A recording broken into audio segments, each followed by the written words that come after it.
हिसाब जनता का 2020 सिर्फ और सिर्फ न्यूज फोर्स पर एसएस अतहर के साथ रोजाना।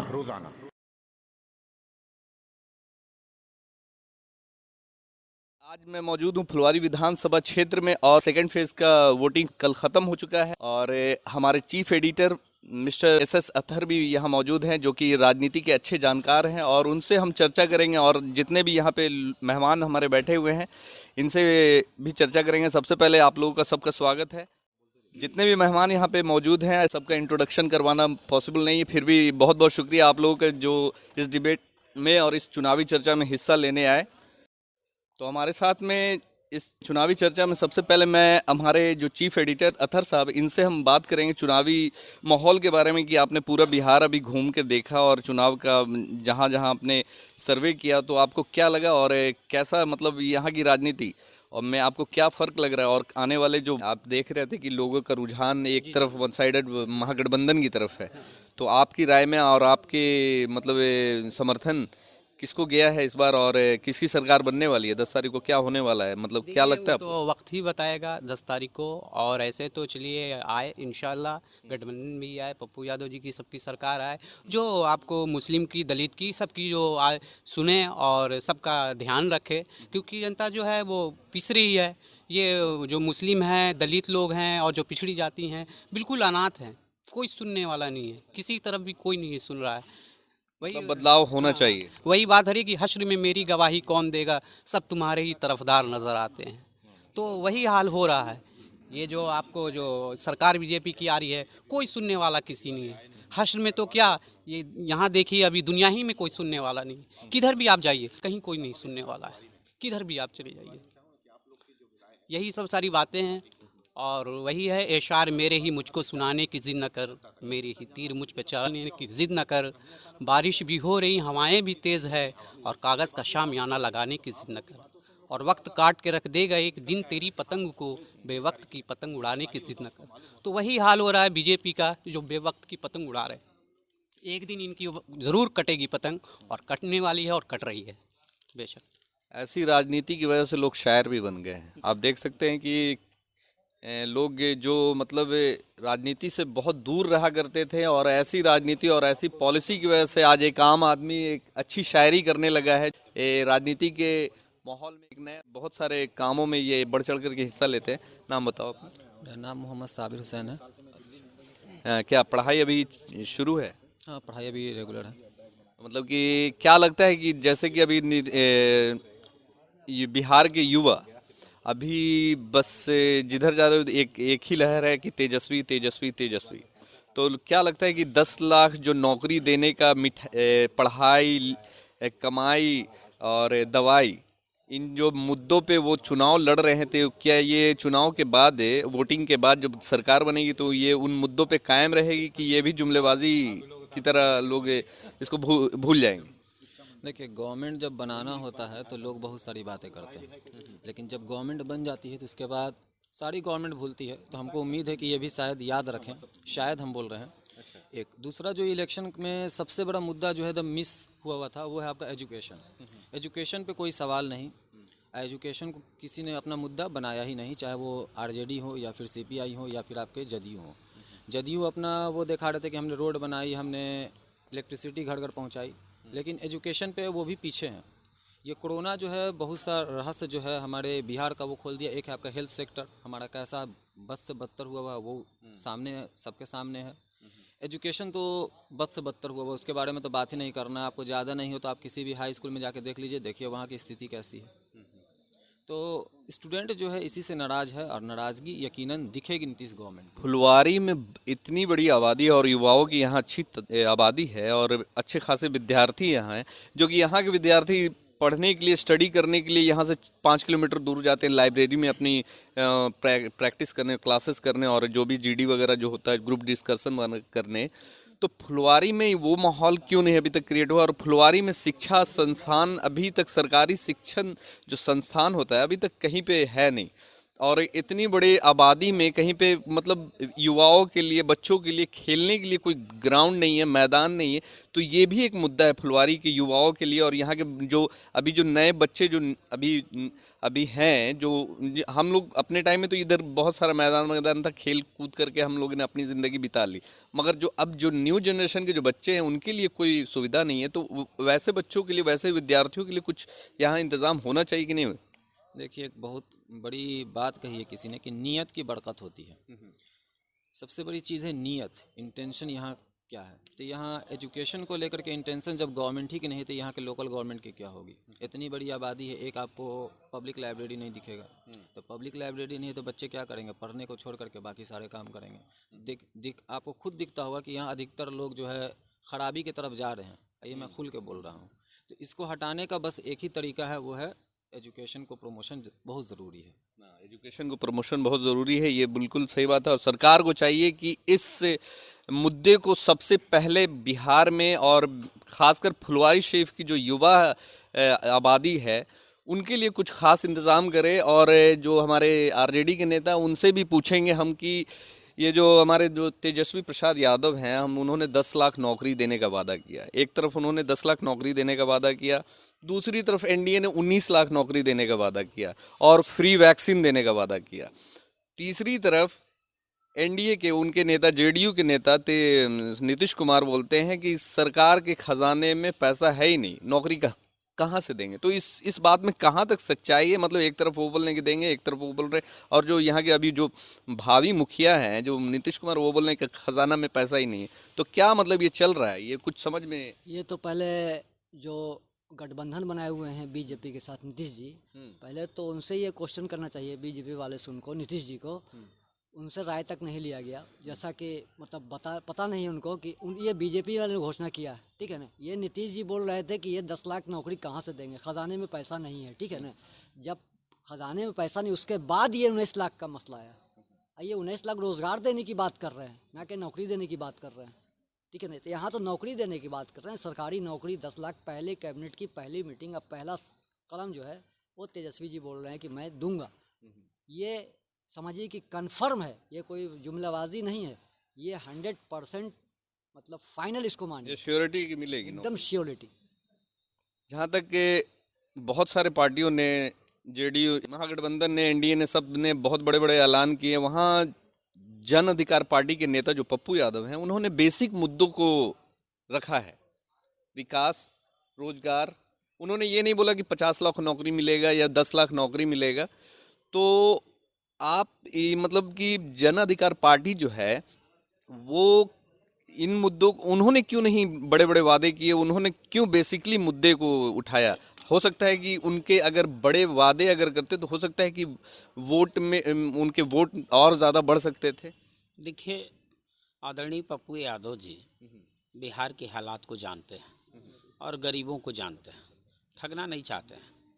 कुछ लोग 10 लाख, कुछ लोग 19 लाख कह के ठगना चाहते हैं, प्रलोभन देना चाहते हैं, लेकिन हम प्रलोभन नहीं देना चाहते हैं। आदरणीय पप्पू यादव जी जो बेसिकली मुद्दा है उसको उठा कर करके जनता के बीच में रखने का काम किया है, आवाम के बीच में रखने का काम किया है। जितना हमसे काम हो पाएगा हम उसी के बारे में कहेंगे। अच्छा, ये एक चीज़ मैं पूछूंगा आपसे, पर्सनली पूछूंगा कि मतलब लोगों का कहना है कि आदमी अगर किसी को मदद करे, एक हाथ से दे तो दूसरे को पता नहीं चलना चाहिए। तो लगभग 1 साल से पप्पू यादव का वीडियो काफ़ी लोगों में चर्चा में रहता है कि पप्पू यादव ने यहाँ पैसे बांटे, यहाँ मदद किया, यहाँ बिस्किट बांटा, यहाँ ये किया, यहाँ अनाज बांटा। तो ये कहाँ तक सही है? मतलब कि अगर आप कर रहे हो, ठीक है, समाज का काम कर रहे हो, तो ये कहाँ तक सही है कि मतलब दिखाना ज़रूरी है कि आप उसको चुपचाप अंदरूनी तरीके से भी कर सकते हैं? तो ये कितना सही है? ये देखिए, श्री पप्पू यादव जी दिखाने का काम नहीं किए, क्योंकि कुछ लोगों को 2 तरह का होता है, एक खाने का दांत होता है, एक दिखाने का होता है। लेकिन पप्पू यादव जी काम करने का आदी हैं और लोगों के बीच में जाने का काम करते हैं, सहयोग करते हैं। अगर सहयोगात्मक रवैया रहता है उसमें क्या दिखाना है भाई? हम तो गरीब के बीच में आए हैं, हम सहयोग करना चाहते हैं, हम उनके लिए काम करना चाहते हैं। उनका निश्चित है कि उनका जो दुख दर्द है उसमें हम शामिल होना चाहते हैं, उनके दुख दर्द को। क्या लगता है लोगों का प्यार और समर्थन और लोगों का आशीर्वाद उनको मिलेगा इस बार? बिल्कुल बिल्कुल, इस चुनाव में व्यापक समर्थन मिला है उनको और आशीर्वाद भी मिला है। आने वाला दिन में भी आदरणीय पप्पू यादव जी को मिलेगा और जो अगला चुनाव जो होगा 7 तारीख को, उसमें भी बेहतर प्रदर्शन जन अधिकार पार्टी का होगा। आप तो जन अधिकार पार्टी के उम्मीदवार हैं और आरजेडी और इससे बिल्कुल अलग हैं, तो मैं आपसे एक इंसानियत के नाते क्वेश्चन पूछूंगा कि अगर कोई पार्टी वाले, जैसे बीजेपी के हमारे पीएम प्रधानमंत्री ने तेजस्वी प्रसाद यादव को बोला है कि जंगल राज के युवराज, तो इस तरह की टिप्पणी और इस तरह की भाषा कहाँ तक अच्छी सही है? और क्या प्राइम मिनिस्टर होने के बाद इस तरह का जो अगर वो भाषा का इस्तेमाल करते तो ये सही है? देखिए, एक प्राइम मिनिस्टर को सभ्य भाषा का प्रयोग करना चाहिए और मुख्यमंत्री जी को भी। डबल इंजन की सरकार चल रही है, प्रधानमंत्री जी का जो भाषा है वह बिल्कुल ही असभ्य भाषा है। यह दूसरी बात हम कहना चाहते हैं, प्रधानमंत्री जी कभी नीतीश कुमार जी का भी डीएनए टेस्ट कराने की बात कह दिए थे। डीएनए का मतलब आप समझते हैं, हम नहीं बोलना चाहते हैं, लेकिन वही डीएनए टेस्ट कराने के बाद फिर भाजपा से गठबंधन करते हैं और चले जाते हैं और उनके लिए वोट मांगते हैं, दोनों का दोनों एक दूसरे के लिए। लेकिन काम की बात क्यों नहीं करते हैं भाई? रोजगार की बात क्यों नहीं करते हैं भाई? ये 19 लाख प्रलोभन है। आप तो प्रधानमंत्री जी 15-15 लाख देने की बात किए थे, कहाँ चला गया लोगों को? जनधन खाता में करोड़ों आपका खाता खुला, उस गरीबों का क्या होगा जो आप 15-15 लाख देने की बात कहे थे? तो आपने कर दिया नोटबंदी। अच्छा, नीतीश कुमार की ये बालूबंदी। बताइए, तो जब ये डबल इंजन की सरकार मिलकर के कुछ नहीं कर पाए तो अब क्या उम्मीद करते हैं इनसे? और ये दोनों का भाषा असभ्य है। प्रधानमंत्री का ऐसा भाषा नहीं बोलना चाहिए, क्योंकि हम लोग प्रधानमंत्री को असभ्य भाषा में जवाब नहीं देना चाहते हैं, क्योंकि हम सभ्य लोग हैं। कहाँ तक सही है जो उनके द्वारा जो ये टिप्पणी की गई कि जंगल राज के युवराज, और ये तो आप इसको कहाँ तक सही मानते हैं? देखिए, जंगल राज के युवराज बोल रहे हैं, मैं तो बोलूँगा कि जुमलेबाज के युवराज हैं। तो ये तो कोई भाषा का इस्तेमाल नहीं ना हुआ। आप संवैधानिक, आप सारे के पद पे है, सारे के प्रधानमंत्री हैं। ये नहीं कि कोई भाजपा वाले के प्रधानमंत्री हैं, मेरे भी प्राइम मिनिस्टर हैं, वो सारे के प्राइम मिनिस्टर हैं। तो ये भाषा का मर्यादा। चलिए ठीक है। और फारूक भाई ये बताइए कि मतलब जो बीजेपी के जो नेता हैं और प्राइम मिनिस्टर खुद जो हैं वो तेजस्वी को, जो युवा हैं, उनके कामों, उनको बोल रहे हैं कि एक्सपीरियंस नहीं है, उनको अभी बहुत सारे अनुभव की कमी है। तो इस चीज़ को आप कहाँ, मतलब क्या उनको सही में कमी है कि मतलब लोग उनकी इस अनुभव और इसकी बेस पे लोग उनको वोट इस बार नहीं किया होगा उनको? देखिए, पहले भी न्यूज़ में हमने आपको बताया था कि जो लोग बुजुर्ग हो जाते हैं उनकी सोचने की ताकत बच्चों जैसी हो जाती है, उनका दिमाग बच्चों की तरह हो जाता है। और ये तो युवा हैं, जवान हैं, इनके पास जोश है, जुनून है, गर्मी है, तो सोचने का पेशेंस भी बहुत अच्छा है। जो इनके बारे में टिप्पणी करते हैं वो गलत करते हैं। हमारे साथ फिर CPI-ML के जो नेता हैं, हम इनसे पूछेंगे कि क्या लगता है कि इस बार जो 19 सीट बिहार की राजनीति में, मतलब 19 सीट कम है या फिर आपके हिसाब से और ज़्यादा बढ़ना चाहिए था? देखिए, महागठबंधन में हम लोग हैं, तो महागठबंधन में हमारे राष्ट्रीय महासचिव दीपांकर भट्टाचार्य जी, तेजस्वी यादव और CPI CPM के तमाम लोग, हम लोग बैठ कर के ये निर्णय लिए हैं, फैसला लिए हैं NDA के खिलाफ कि ये भ्रष्टाचारी, ये बलात्कारी, इन सरकार को हिंदुस्तान से और बिहार से उखाड़ कर फेंकने का काम करना हमारा एक मकसद है। इसी मकसद से हम लोगों ने 19 सीट पर ही लेने के लिए तैयार हो गए और इसी पे हम लोग अपना चुनाव की जंग शुरू कर दिए थे। तो उसमें हमारा कोई उसमें ये नहीं है, इटवट नहीं है कि हमें 19 क्यों मिला, ऐसा नहीं। हमारा मकसद एक है कि ये निकम्मे, बिहार के निकम्मे मुख्यमंत्री को, इसको उखाड़ना है। इन्होंने 15 साल में बिहार को 30 साल पीछे ठेल दिया। अरे ये तो नीतीश कुमार तो बोलते कि 15 सालों में हमने इतना विकास किया कि पिछले 70 सालों में उतना विकास नहीं हुआ, और काफ़ी बिहार को एक नया रंग रूप दिया गया है और रोजगार के क्षेत्र में भी विकास के नल जल योजना और सड़क योजना, बहुत सारे योजनाओं का लाभ, पुल निर्माण और कितनी योजनाएं बनाई गई। तो उस बेस पे तो आप कम से कम लोगों का समर्थन उनको मिलना चाहिए था। देखिए, आप जल नल योजना 7 निश्चय योजना है, अभी इस इलाके में पूरा जल नल लगा हुआ है। अगर किसी नल से एक कतरा पानी गिर जाएगा तो मैं अपना राजनीति छोड़ दूंगा। मतलब कि नाम के लिए नल लगा हुआ है। यस, नाम के लिए ही सिर्फ उसका जल नल। सड़कें तो हर तरफ पक्की पुख्ती हो गई भाई। सड़कें तो बनना उनकी अपनी चाहत है, अपनी पेट की चाहत है। उद्योग कहाँ गया? 15 साल की फैक्ट्री कहाँ गई? इसके लिए तो चाहिए था।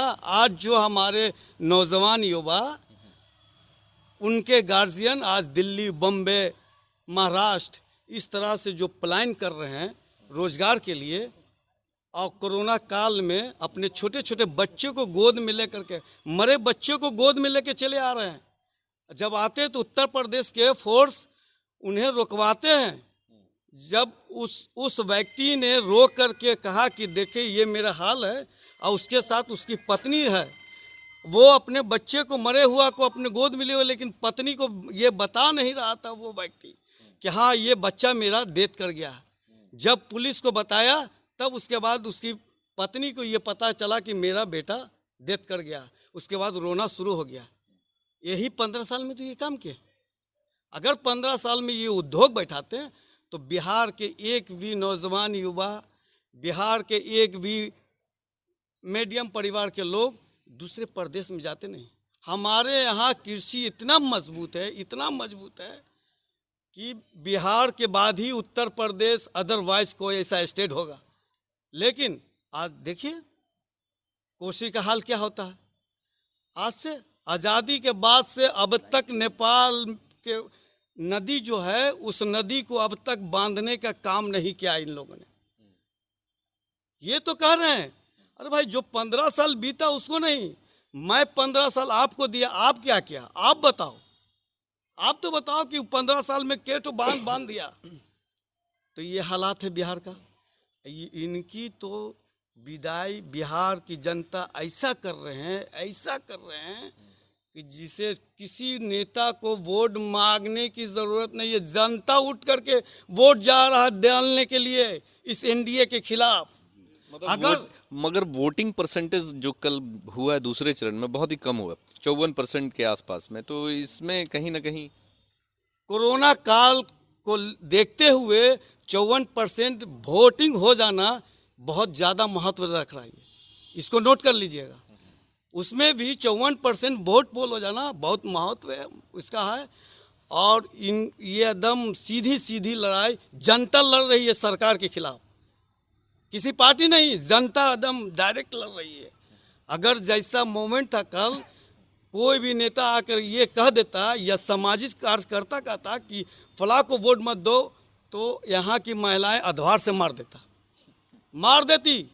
इस तरह से गुस्सा होकर के महिलाओं ने अपना योगदान दिया वोटिंग का। उनके साथ आज बिहार में एक भी महिलाएं सुरक्षित नहीं है। ये तो कहते हैं कि ये है वो है। चलिए, हमारे साथ अब चीफ एडिटर साहब हमारे एसएस अत्तर साहब अपनी राय रखेंगे। फुलवारी शरीफ चुनावी चर्चा तो हमने आपको सभी नेताओं के साथ में यहाँ के रूबरू कराया।